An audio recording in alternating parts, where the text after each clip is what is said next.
उसकी माँ का घर है, जमजम आए। और अच्छा है ना, कल मैंने उसे कहा था कि अब के आओ तो 2-4 दिन रह जाना। अब माँ बेटी मिलके तुम्हारी शादी की शॉपिंग करेंगे। मगर अम्मी, अचानक? दरअसल माही ने कल मुझसे बहुत अजीब सी बात की थी। उस वक्त तो मैं उसकी मासूमियत और भोलापन समझ के टाल गया तो हो सकता है भाई की मोहब्बत जांचने के लिए पूछ रही हो। मगर अब जब मुझे वो बात याद आ रही है, दिल खटक रहा है मेरा। क्यों, क्या कहा था उसने भला? कुछ नहीं, हो सकता है वहम हो मेरा। अभी आ रही है तो मालूम हो जाएगा ना, पूछ लेते हैं उससे। बस अल्लाह करे वहम ही हो।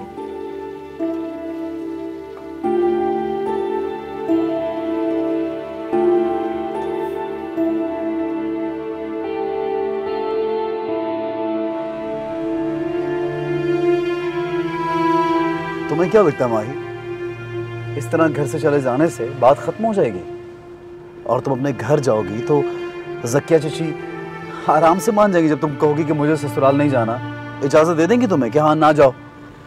जबरदस्ती तो नहीं कर सकती ना मेरे साथ वो। और जब अम्मी अब्बा को पता चलेगा वो तुम्हें मनाने आएंगे तो क्या करोगी? मना कर दोगी, नहीं मानोगी? तो जब मान जाना तो फिर ये तमाशा लगाने का फायदा? नहीं मानूंगी, तुम बेफिक्र हो।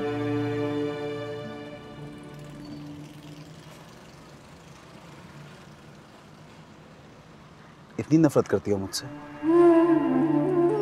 नहीं, बिल्कुल भी नहीं। तो फिर?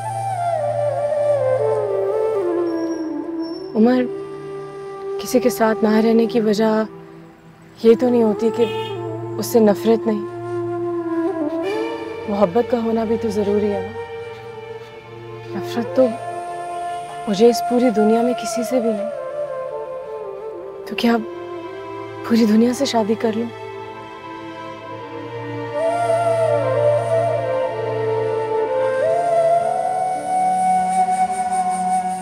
मैं तुम्हें समझ नहीं पाया माही।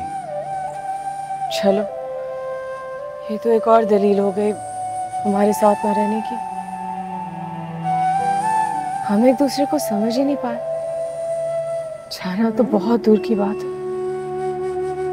और अगर एक इंसान किसी की समझ में ही ना आए तो दिल में कैसे उतरेगा?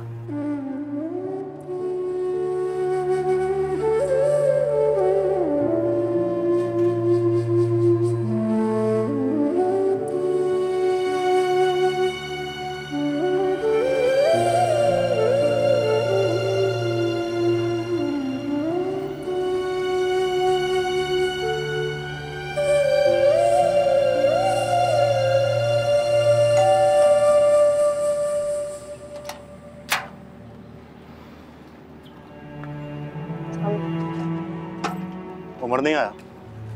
नहीं, वो चला गया, काम था उसे। शादी के बाद बड़ा काम करने लगा है वो। खैरियत तो है? आप लोगों ने जबरदस्ती जिम्मेदारी जो सौंप दी उस पर। मतलब? सुनो, ये जो तुम कह गई हो ना, सब समझ में आ रहा है मुझे। मतलब उसके बाद इतना वक्त भी नहीं है कि वो हमारे पास 2 वक्त भी बैठ सके। खुदा का खौफ करें, आप गलत समझ रहे हैं ना। शादी के बाद इंसान बदल जाता है, 100 काम होते हैं, 10 जिम्मेदारियां होती हैं। अब आपकी भी तो शादी हो रही है ना, बाद में आपसे पूछूंगी कि आप ससुराल कितनी दफा जाते हैं। मेरा ससुराल वो सामने है, और अगर मुझे वहां जाकर ठहरने का मौका मिलता तो जरूर जाता मैं। मगर ये उमर का ससुराल बाद में और चाचा का घर पहले है। मतलब शादी के बाद ससुरालियों को बिल्कुल ही मुंह लगाना छोड़ दिया है उसने। पहले तो हम चची वाले हुआ करते थे, ये बात याद दिला देना उसे। आप बहुत ज्यादा सोच रहे हैं। इतना ज्यादा भी नहीं सोचता मैं। ये तुम्हारे बैग का साइज बता रहा है कि तुम वहां से खुशी खुशी नहीं आए। अम्मी कहाँ है? फजीला के घर गई हैं। उनकी अम्मा तो तुम्हारे और उमर की दावत प्लान कर रही हैं, लेकिन मैंने कॉल करके उन्हें मना कर दिया, बहाना कर दिया है। तुम तो कुछ बताओगी नहीं कि तुम्हारे और उमर के बीच चल क्या रहा है। जब बताने वाली बात होगी तो आपको बता दूंगी। मैं अंदर जा रही हूँ।